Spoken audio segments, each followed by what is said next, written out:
네, 안녕하십니까. 조대호입니다. 자, 여러분께서는 정보처리 기능사 실기를 위해서 본 강의를 듣고 계시고요. 여러분들이 최종 합격하는 날까지 저와 함께 계속 강의를 진행하셔서 여러분의 목적을 꼭 달성하는 여러분이 되셨으면 합니다. 첫 번째 과목의 이 첫 번째 시간이 앱 설계라는 과목으로 여러분들에게 소개해 드릴 텐데요. 다들 아시다시피 정보처리 기능사 실기 과목은 총 4과목이 되겠고요. 그 중에 그 첫 번째 과목이 어플리케이션 설계 및 개발이라는 타이틀로 알고리즘 형태의 문제가 출제가 되고 그 배점이 60점이나 되죠. 두 번째 과목은 데이터베이스라는 과목이고 전체 100점 만점에 20점에 해당이 되고, 그리고 신기술 동향과 전산영어는 각각 10점씩 해당이 됩니다. 결국 따지게 되면 여러분의 정보처리 기능사 실기의 합격 여부는 이 어플리케이션 설계 및 개발, 다시 말해서 알고리즘 파트에 달려 있다, 이렇게 말씀을 드려도 과언이 아니겠죠. 물론 그렇다고 해서 알고리즘 부분에서 한두 문제가 틀리더라도 여러분들이 데이터베이스나 신기술, 전산영어 부분에서 점수를 커버를 할 수 있다면 충분히 합격할 수 있기 때문에 저는 여러분들의 합격을 위해서 강의를 해드리는 만큼 여러분이 그 어느 한 부분도 소홀하게 생각하지 않도록 처음부터 끝까지 잘 진행해 드릴 테니까 여러분 저를 믿고 열심히 따라오셔서 여러분의 목적을 꼭 달성하셨으면 좋겠다는 거 말씀을 드립니다. 자, 그럼 이번 첫 번째 시간을 통해서 우리는 어플리케이션 설계 및 개발이라는 타이틀의 첫 번째 강의로서 어플리케이션 개발의 개요라는 부분으로 이제 설명을 좀 드릴 텐데요. 사실 우리가 이번 강의를 통해서는 알고리즘을 어떻게 해석을 하고 어떻게 유추해 나가고 어떻게 풀이해 나가는 거에 대해서 배우는 게 본격적인 얘기지만 오늘 수업하는 내용들이 여러분 시험에는 출제가 안 됩니다. 그렇다고 이번 강의를 안 들어도 된다라고 말씀드리기에는 좀 그래요. 왜냐하면 오늘 기초를 다져주고 여러분이 왜 지금 이 공부를 하는지에 대한 이유를 알고 덤벼드는가 하고, 전혀 이유도 모르고 그냥 정보처리 기능사 따려면 알고리즘을 열심히 하면 돼, 알고리즘이 뭔지도 모르고 알고리즘의 개념도 모르고 내가 왜 알고리즘을 해야 되는지 이유조차도 모른 채 그냥 덤벼들었을 경우와, 또 그 반대로 내가 지금 하고 있는 게 도대체 무엇인가, 나는 누구인가, 자, 이런 생각을 갖고 공부를 할 때하고는 그 차원이 다르다고 생각을 합니다. 그래서 그 어떤 일을 하더라도 여러분이 지금 하고 있는 일이, 이 일을 내가 왜 해야 되고 전체적으로 크게 봤을 때 내가 어떤 부분의 일을 하고 있는지에 대한 개념을 알고 접근한다면 훨씬 더 이 공부가 재밌고 즐겁게 진행될 수 있지 않을까. 강의 개수가 상당히 좀 많게 진행이 될 수도 있어요. 알고리즘 부분이 상당히 좀 까다롭고, 또 다들 아시다시피 정보처리 기능사는 상설 검정이 있기 때문에 매달 한 번씩 시험 치기 때문에 그 관련도 기출문제라는 게 엄청나게 많습니다. 자, 그렇게 많은 그 기출문제를 또 제가 다 분석을 해 드릴 수는 없지만 최근 기출문제를 통해서 여러분들이 어떻게 시험을 준비하면 되는지에 대해서 철저하게 분석해서 여러분한테 강의를 보내드리는 만큼 여러분들은 그 개념을 정확하게 알고 따라오셔야 되기 때문에 여러분들은 지금 공부하고 있는 게 어떤 부분을 왜 공부하는지에 대한 이유를 알고 공부를 한다면 그 긴 강의 속에서도 지루하지 않고 재밌게 따라와 줄 수 있다고, 그렇게 말씀을 드리고 싶네요. 자, 그렇다면 이번 시간 학습 내용부터 살펴보도록 하죠. 이번 시간 학습 내용은 역시 어플리케이션 개발의 의미와 그리고 알고리즘의 개념, 그리고 왜 우리가 알고리즘을 해야 되는가에 대한 필요성에 대해서 강조를 해드리고요. 그래서 이제 여러분의 학습 목표는 이런 부분들을 확실하게 알고 넘어가는 게 이번 시간의 주 목표가 되겠다. 그래서 이번 시간의 내용이 시험에 나온다 안 나온다를 떠나서 이번 시간을 공부하시게 되면 다음 시간부터 본격적으로 이어지게 될 알고리즘 파트를 내가 왜 공부해야 되는지 그 이유를 아시게 될 겁니다. 자, 그러면 그 이유를 설명드리기 위해서 첫 번째 화면에서 어플리케이션 개발의 접근 방법이라는 타이틀로 제가 이제 그림을 쭉 나열해 봤는데, 자, 이 내용의 그림은 어떤 의미를 여러분에게 전달해 드리고 있냐면 우리가 지금 하고 있는 위치가 어디냐, 바로 이 부분이죠. 자료 구조와 알고리즘이라고 되어 있는 이 부분 있죠. 자, 이 부분에 대해서 우리가 공부를 해야 되고 여러분은 또 시험을 치게 됩니다. 여러분들은 정보처리라는 과목을 위해서 본 강의를 듣고 계시죠. 정보처리 과목에서 우리가 앱 설계, 저기서 말하는 어플리케이션 개발 및 설계라는 어플리케이션은 여러분들 주위에 산재해 있는 모든 응용 프로그램을 우리가 어플리케이션이라 하죠.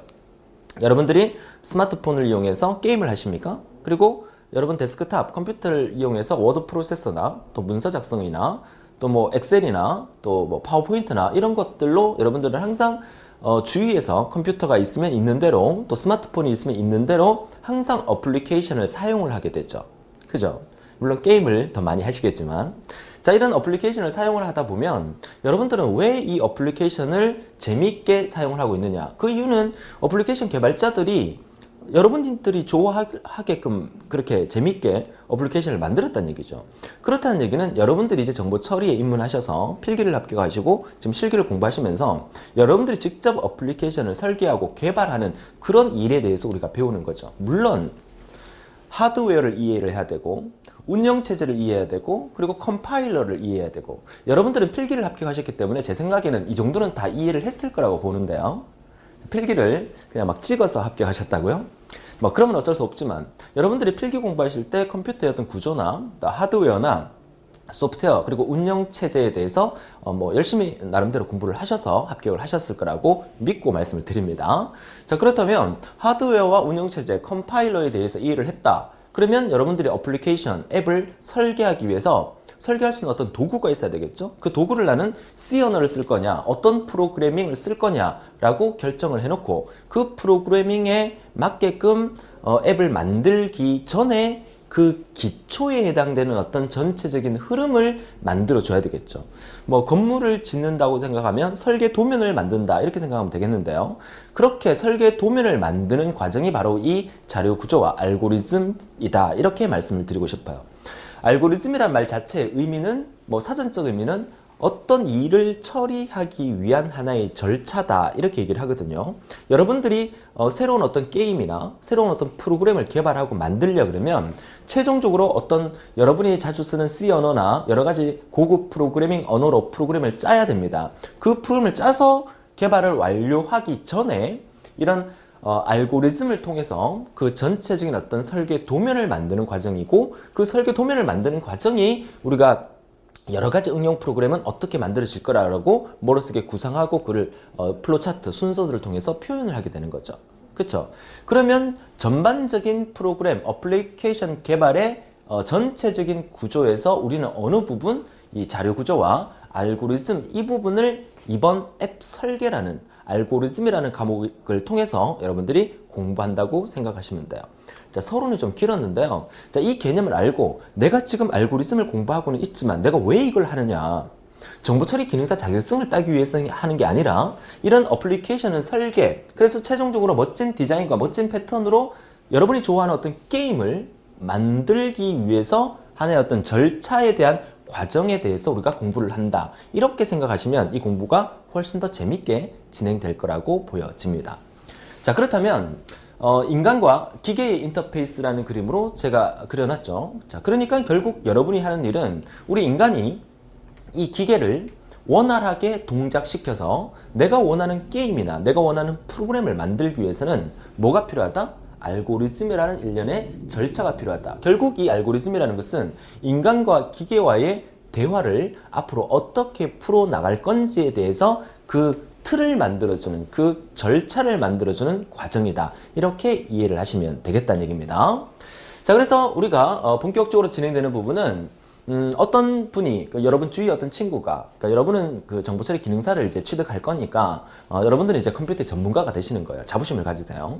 자, 컴퓨터의 전문가가 되셨단 말이죠. 그러면 주위의 어떤 친구나 동생이나 후배가, 좀 재밌는 게임 하나 만들어 주세요. 물론 우리가 정보처리 기능사를 땄다고 해서 게임을 만들 만한 실력이 되지는 않습니다. 하지만 그 게임을 만들 수 있는 어떤 절차를 우리가 공부를 하고 있기 때문에 나중에 여러분들이, 여러분의 일 자체를 나는 뭐 앱 설계나 게임 개발자가 될 거야 라고 해서 그쪽으로 공부를 하게 되면 이게 나중에는 큰 기초가 되는 거예요.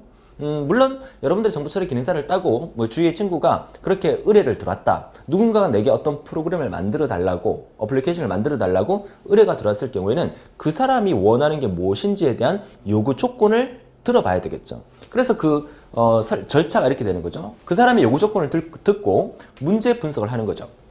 이 프로그램은 어떻게 개발해야 될까? 문제 분석을 하고 그 문제 해결 방안을 구상을 하게 되죠. 구상을 하는 그 단계에서 우리가 알고리즘이라는 어떤 절차를 그림으로 그려보는 거예요. 그쵸? 그 그림이 완성이 되면 프로그램을 작성하죠. C 언어나 여러 가지 툴로 컴퓨터에다가 프로그래밍을 시켜서 입력을 합니다. 그리고 난 다음에 프로그램을 실행했을 때 정상적으로 그 게임이 동작하는지에 대해서 우리가 테스트를 해보는 거죠.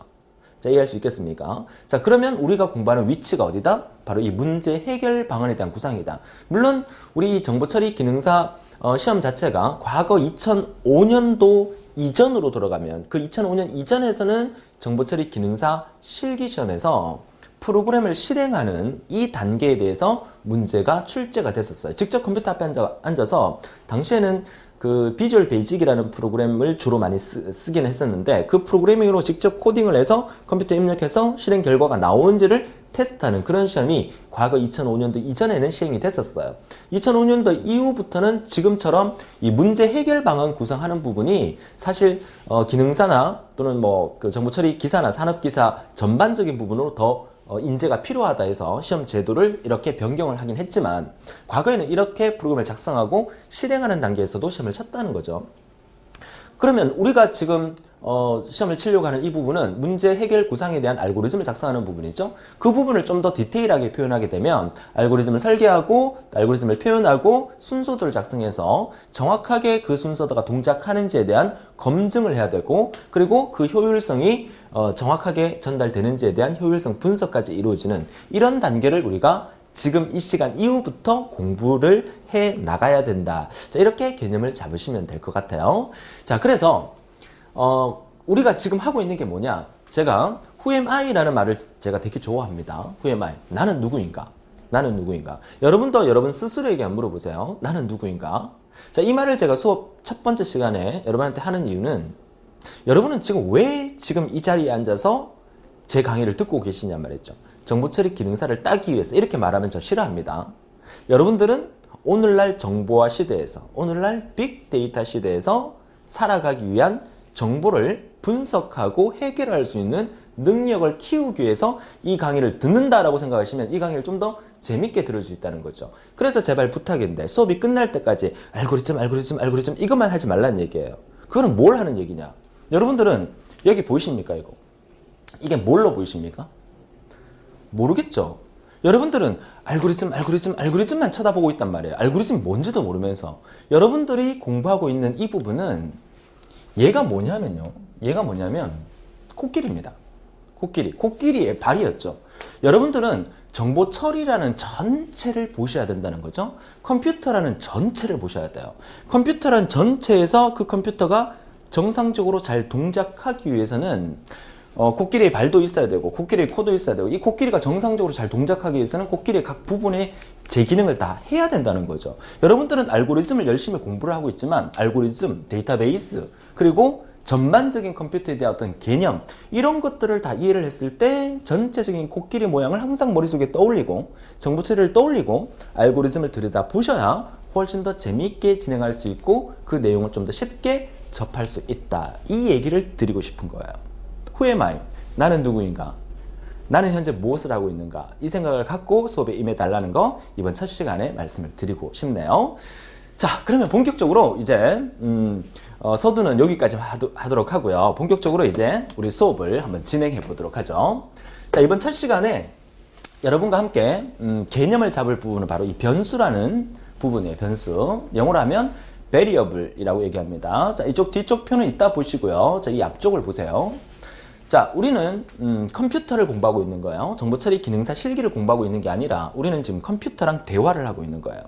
그런데 우리가 인간이 컴퓨터라는 기계를 만들었지만 우리 인간의 사고방식과 컴퓨터가 처리하는 방식은 많이 다릅니다. 뭐 쉬운 예를 든다면 우리 인간이 주로 쓰는 숫자는 무슨 숫자를 많이 쓰죠? 우리 인간은 10진수를 많이 쓰죠. 물론 60진수를 쓰기도 합니다. 시계 같은 거를 예를 든다면 10진수를 많이 쓴다는 얘기는 0부터 9까지 수 다음에 다시 10으로 돌아오기 때문에 우리 인간이 주로 많이 쓰는 수는 0부터 9까지 10개의 숫자를 쓴다 해서 10진수를 많이 활용을 하죠. 근데 컴퓨터는요. 컴퓨터는 주로 2진수를 많이 사용해요. 2진수를 쓴다는 것은 0과 1만 사용한다는 거예요. 그게 컴퓨터랑 우리 인간의 그 생각 방식이 다르고 아직까지는 우리 인간은 그 창의력이 있지만 컴퓨터는 시키면 시키는 걸 잘하지만 지 혼자 뭔가를 생각해가 뚝딱뚝딱 만들어낼 수 있는 능력은 뭐 몇 년 후에 가능하겠지만 아직은 안 되죠. 자, 그러면 컴퓨터에서는 항상 베리어블이라는 변수라는 애가 필요해요. 변수. 지금 여러분들이 여기 보시면 뭐 A는 1이다, B는 2다, 뭐 A와 B는 같다, 이렇게 이 내용을 쭉 본다 그러면 여러분들이 정보 처리라는 과목 때문에 이 강의를 처음 듣고 지금까지 컴퓨터의 원리를 전혀 생각하지 못했던 비전공자나 혹시 초등학생들도 계실 수 있어요. 정보 처리 자격증은 응시 자격 제한이 없기 때문에 이 강의를 듣고 있는 분들 중에서 혹시 초등학생이 있을 수도 있어요. 자, 우리가 초등학교에서 A가 1이고 B가 2인데 어떻게 A하고 B하고 같아요? 라고 물을 수 있죠. 그쵸? 수학적인, 산수적인 사고방식으로 저걸 쳐다보면 저거는 말도 안 되는 수식이에요. 그쵸? 그런데 컴퓨터는 저렇게 일을 처리를 해요. 어떻게 일을 처리하냐면 저기에서는 이 꼴이라고 붙었는데 우리가 컴퓨터에서 어떤 명령을 내릴 때 저렇게 숫자를 저렇게 A는 1 이렇게 적는 것은 여러분 이렇게 보셔야 돼요. 제가 한번 적어볼게요. A에다가 1을 넣어라 이렇게 읽으셔야 돼요. 뭐가?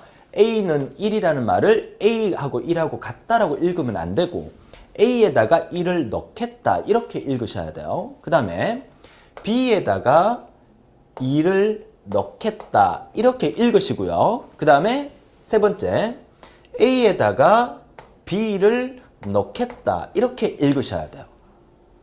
이게 처음에는 우리가 알고리즘을 공부하면서 이게 처음에는 잘 이해가 안 되고 좀 헷갈리기도 합니다. 우리가 지금까지 산수, 수학에 얽매여 왔었기 때문에 저는 또 이 강의를 하면서 좀 두려운 게 뭐냐면 또 이렇게 가르쳐 드리니까 초등학교, 중학교 이제 어린 학생들이 이 강의를 듣고 또 이렇게 배웠어요. 그리고 난 다음에 학교 가서 시험 수학 문제 풀 때 막 이렇게 생각하고 푸는 거야.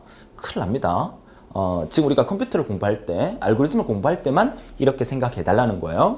자, 무슨 말이냐. 컴퓨터는 항상 기억 공간이라는 게 필요하죠. 우리 인간은 머릿속에 동시에 기억할 수 있는 게 좀 많아요. 그죠? 근데 컴퓨터는 어떤 명령을 내리게 되면 단순하게 기억 공간 하나에다가 뭘 넣었다 뺐다 이런 일을 많이 하게 돼요. 자, 하나의 기억 공간이 이렇게 있다고 가정할게요. 이게 A라는 기억 공간이라고 가정을 할게요. 그러면 컴퓨터에다가 명령을 내리면 A에다가 1을 넣어라 라는 명령을 내렸어요. 그러면 이 안에 1이 딱 들어가요. A 안에 뭐가 들어있다? 1이 들어있어요. 그 다음에 B라는 기억 공간을 이렇게 만들어 놔요.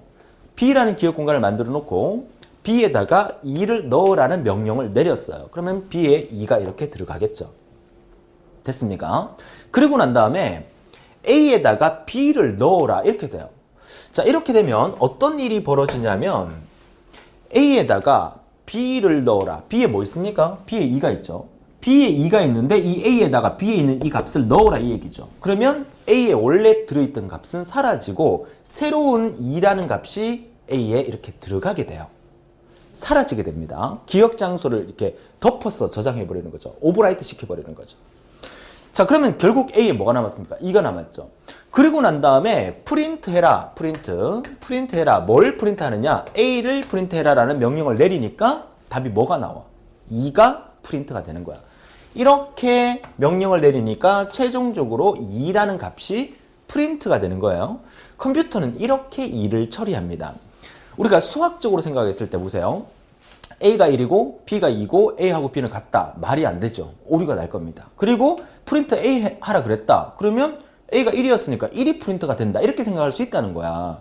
그쵸? 그치만 컴퓨터의 일 처리는 이렇게 순서대로 일이 처리되면서 최종적으로 결과는 2가 출력이 된다는 사실을 지금 제가 말씀드리는 이 부분을 반드시 머릿속에 이해를 하고 계셔야 컴퓨터의 알고리즘을 앞으로 우리가 2강, 3강 공부할 때 쉽게 접할 수 있다는 거야. 이해할 수 있겠죠? 자, 잘 정리해 두시고요. 컴퓨터는 어떤 기억 장치에다가 어떤 값을 넣으면서 연산을 한다, 계산을 한다 이런 개념이에요. 그래서 이 연산자 왼쪽에 있는 이 ABA 이 부분을 이제 좌변에 있는 이 부분을 우리는 이름하여 뭐라 부른다? variable, 변수라고 부른다라고 얘기를 합니다. 변수. 자, 그러면 자, 이렇게 이 꼴처럼 우리가 앞으로 이제 알고리즘을 공부하면서 컴퓨터를 사용하면서 이 연산자의 종류는 또 어떤 연산자가 있는가에 대해서 보여드리는데 뭐 지금 뭐 첫 강의라고 열심히 여러분들이 막 그 교재 프린트 해갖고 막 빨간 펜으로 공부하고 뭐 메모하고 이러실 거라고 저는 보입니다. 지금 첫 번째 강의는 전혀 그러실 필요 없으세요. 지금 하고 있는 이 내용이 시험에 안 나옵니다. 아시겠죠? 시험은 어떻게 나오는지는 제가 오리엔테이션에도 설명을 드렸지만 다음 시간, 다다음 시간 진행하면서 시험에 나오는 틀을 설명을 드릴 거예요. 그래서 최초 1강, 2강까지는 시험에 나오는 부분이 아니라 시험에 나오는 부분을 완벽하게 해결하기 위한 어떤 기초, 여러분들이 수학을 하기 위해서 기본 연산을 하기엔 기초가 9구단이라면 이번 시간과 다음 시간까지는 9구단이라는 개념으로 우리가 공부를 하고, 그리고 이제 3강부터 본격적으로 막 곱하기도 하고 나누기도 하고 연산도 하고 막 처리를 한다는 얘기예요. 그쵸? 네, 그런 얘기라고 보시면 되겠어요. 자, 그러면 연산자는 크게 산술 연산자와 관계 연산자가 있는데, 우리가 기본적으로 알고 있는 곱하기, 더하기, 빼기는 똑같습니다. 그죠? 연산자 쓰는 게 곱하기 이렇게 쓰고요. 다른 색깔로 보여드릴게요. 자, 곱하기 이렇게 쓰고 더하기 이렇게 쓰고 빼기는 이렇게 씁니다. 그죠? 근데 여러분 아시다시피 여러분 키보드에는 이런 나누기 할 때 쓰는 이런 나눗셈 기호가 없습니다. 그죠? 그래서 이 나눗셈 기호 대신에 이렇게 슬래시 나오면 나누기를 한다는 얘기예요. 그 다음에 거듭 제곱은 보통 우리가 2의 제곱을 쓸 때 이렇게 쓰잖아요. 그죠? 2의 치수승, 2의 제곱 이렇게 쓰는데, 컴퓨터에는 이렇게 글자를 뭐 워드 프로세서라는 문서에는 가능하겠지만 저렇게 잘 표현을 못하니까 삿갓을 표현합니다. 이렇게 2 삿갓 2 이렇게 쓰게 되면 2 삿갓 2 이렇게 쓰게 되면 2의 치수승을 계산하라 이런 뜻이에요. 그렇죠? 기본적으로 연산자 알고 계시면 돼요. 자, 그 다음에 관계 연산자는 이 꼴은 같다라고 돼 있죠? 그죠? 같다로 돼 있는데 기본적으로 연산할 때 이 꼴은 같다라고 생각하시면 되지만, 이렇게 변수가 나와 있을 때는 이 이꼴의 개념은 같다라는 의미가 아니라 우변에 있는 것을 좌변으로 기억시키겠다, 이렇게 기억하셔야 된다는 거 잊지 않도록 해주세요. 자, 그 다음에 뭐 같지 않다는 수학에서는 보통 이렇게 쓰잖아요. 그죠? 이렇게 쓰는데 컴퓨터에 이런 기호를 표현하기가 힘들기 때문에 부등호를 열었다 닫았다가 같지 않다는 뜻이에요. 크다는 왼쪽으로 벌어지고요, 크거나 같다는 이렇게 표현하고요, 크거나 같다를 다른 말로 우리가 이상이다 이렇게도 표현을 하죠. 그 다음에 작거나 같다 이렇게 표현하고, 작거나 같다를 우리는 이하다 이렇게 표현을 하죠. 뭐 나머지도 적어본다면 얘는 우리가 초과라는 말을 쓰기도 하고요, 얘는 우리가 미만이라는 말을 쓰기도 합니다. 그죠? 자, 이 부분 외울 필요 없으십니다. 앞으로 많이 이런 기호가 나올 거기 때문에 그때 설명을 드리는데, 이 부분에 대한 개념을 알고 있어야 우리가 알고리즘을 헤쳐나가는데 좀 도움이 되기 때문에 첫 번째 강의에서 보여드리는 겁니다. 이번 페이지에서는 변수에 대한 개념을 정확하게 알아두시는 게 중요하고요. 자, 이번엔 순서도 보여드립니다. 여러분들이 일련의 그 절차, 알고리즘을 헤쳐나가기 위해서는 앞으로 이런 순서도를 엄청나게 많이 보게 될 거고, 여러분들이 실제 정보처리 기능사 실기시험을 시험 치러 가게 되면 문제지를 받게 되죠. 그 문제지 안에 이 기호들이 잔뜩 들어있어요. 그 기호 안에 어떤 숫자나 연산자가 들어있고 괄로 비어 있어요. 그 괄로를 여러분들이 채워나가는 형태가 우리 정보처리 기능사 실기시험의 알고리즘 부분, 앱 설계 부분이라고 보시면 되겠죠.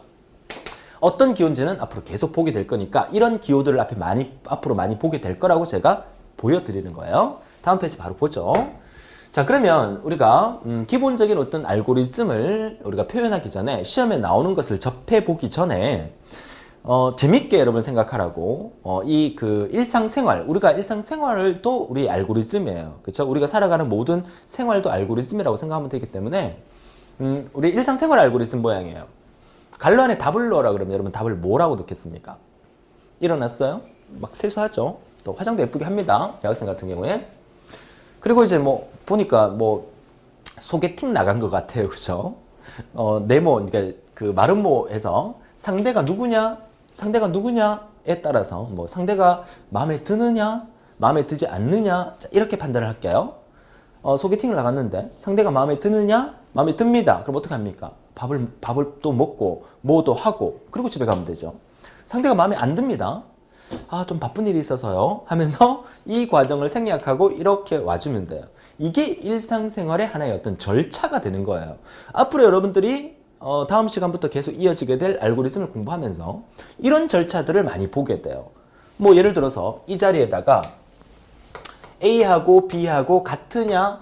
뭐라고 묻는 거예요. 같으면 yes 이렇게 와서 뭐 이런 일을 처리하고 같지 않으면 no라고 해서 이런 일을 처리하고 뭐 이런 과정을 보여주는 거야. 그래서 앞으로 보게 될 순서들이 좀 익숙해지시라고 제가 이런 예를 한번 보여드린 거야. 자, 여기 답을 뭘 쓸까요? 밥 먹고 영화 보는 것도 좋겠네요. 그죠? 뭐 영화 보기 뭐 이렇게 답을 쓰면 되겠죠. 여러분 시험은 어떻게 나온다? 이렇게 나오는 거예요. 여러분이 시험 치는 정보처리 기능사 실기시험이 만약에 뭐 소개팅을 하는 알고리즘을 작성하시오 라고 나온다든가 뭐 구구단을 작성하는 프로그램을 작성하시오 이렇게 나온다면 처음부터 끝까지 여러분이 다 해주시면 돼요. 주관식으로 완전히 주관식으로. 그게 쉬울까요? 아니면 출제위원이 이런 소개팅 알고리즘을 쭉 만들어 놓고 여기 중간에 괄호를 하나 딱 비워놔요. 비워놓고 난 다음에 저기 답이 무엇입니까? 라고 묻는 형태의 시험으로 출제가 되는 게 쉬울까요? 전자일까요? 후자일까요? 대부분 전자라고 생각하는데 아닙니다. 후자가 더 어려워요. 프로그램이라는 것은 우리 인간이 만드는 거예요. 그죠? 근데 사람마다 그 성향이나 특징이 다 달라요. 어떤 사람은요, 영화 보고 밥 먹는 거를 더 좋아하는 사람이 있고 어떤 사람은 밥 먹고 영화 보는 거를 더 좋아하는 사람이 있어요. 그러면 밥 먹고 영화 보는 사람은 이게 영화 보기가 답이지만 영화를 보고 밥 먹는 사람은 여기에 답은 영화 보기가 아니에요. 그 사람은 항상 밥 먹고 난 다음에 커피를 마셔야 돼. 그럼 여기 답은 뭐야? 커피 마시기예요. 무슨 뜻인지 이해되세요? 프로그램을 짜는 사람마다 그 성향이 다 다르기 때문에 나보고 프로그램을 짜라 그러면은 완벽하게 짤 수 있어요. 근데 누군가가 프로그램을 짜놓고 그 사람의 생각에 따라서 괄호 안에 답을 넣는다면 그 문제가 더 어려워지는 거죠. 그래서 우리가 이 알고리즘을 힘들어하는 이유가 바로 그 이유에 있어요. 출제위원이 만든 형태에다가 정보처리 기능사에서는 괄호가 5개 내지 6개가 나오잖아요. 그 5개 내지 6개의 괄호를 다 출제위원의 생각에 맞춰서 그 답을 넣어줘야 되기 때문에 그 과정이 힘들어진다는 거예요. 그쵸? 이해하셨습니까? 자, 그래서 뭐 이 과정이 끝나고 난 다음에 이제 집에 가면 되고, 그리고 그날 있었던 일기를 쓰면 되고, 이제 잠자면 되죠. 이게 우리 하루의 일과라고 본다면 앞으로 여러분들이 알고리즘에서 접하게 되는 것은 어떤 알고리즘이 만들어지면서 그 알고리즘이 시작과 끝을 어떻게 연결해서 그 과정을 풀어 헤쳐나가느냐, 그런 부분을 여러분이 앞으로 해결해 나가시는 것을 공부하게 된다, 이렇게 생각하시면 됩니다. 자, 어때요? 재밌지 않습니까? 네, 자, 그러면 자, 화면이 갑자기 사라졌는데요. 자, 다시 돌렸습니다. 자, 그러면 다음 페이지에 이제 기본 알고리즘을 한번 보도록 하죠. 자, 기본 알고리즘. 자, 기본 알고리즘인데요. 앞으로 이제 여러분이 많이 보게 될 형태의 알고리즘이라고 보시면 되겠어요. 자, 스타트를 했습니다. 스타트. 첫 시간이니까 좀 쉬운 거 보여드리는 거예요. A에다가 10을 담아놓고, A가 10 아닙니다. 이렇게 읽으라 그랬어요. A에다가 10을 담아놓고 B에다가 20을 담아뒀어요. 그리고 프린트 하래요. A, B를 프린트 하래. 그러면 프린트에 뭐가 나올까요? 그쵸? 10하고 20하고가 프린트가 되겠죠? 이해하셨습니까? 그쵸? 간단한 거예요. 자, 이거 한번 볼까요? 자, A에다가 10을 담아놨어요. B에다가 20을 담아뒀어요. A하고 B하고 비교를 합니다. A가 B보다 크거나 같으냐라고 물어줍니다. 이 말음모 안에 들어가 있는 것은 비교 판단문이라 해서 yes 또는 no로 물어주는 거예요. 그러면 A가 10이고 B가 20인 상태였으니까 A에 10이 들어가 있고 B에 20이 들어가 있었으니까 A가 B보다 크거나 같으냐로 물었으니까 여기에 대해서 참입니까? 거짓입니까? 거짓이죠. 그러면 얘는 어디로 와야 돼? 이쪽으로 와야 되죠. 그죠? 그리고 뭘 프린트하는 거야? B를 프린트하는 거니까 정답은 20이 프린트되면서 끝내주는 거죠. 만약에 여기에 입력받은 데이터가 얘가 20이었고 얘가 10이었다. A가 더 컸다. 이렇게 되면 A가 더 크니까 이쪽으로 왔겠죠. 그리고 A를 프린트하라 그랬으니까 뭐가? 역시 20이 프린트가 되는 거겠죠. 이해할 수 있겠습니까? 뭐 이런 절차예요. 아주 간단해요. 처음에는 A에 10을 넣고 B에 20을 넣고 난 다음에 A와 B를 비교해서 A가 더 크냐라고 물었을 때 크면 얘를 프린트하고 A를 프린트하고 그렇지 않으면 B를 프린트하는 거죠. 그쵸? 그러니까 이런 절차로 만들어지는 게 이제 기본 알고리즘이에요. 점점점 더 순서도의 개수가 늘어나면서 복잡해지긴 합니다. 자, 다음 예를 한번 볼까요? 자, 다음 예는 테마별로 보는 알고리즘의 종류라 그래서 제가 다른 예를 하나 더 넣어놨는데 그죠? 한번 볼까요?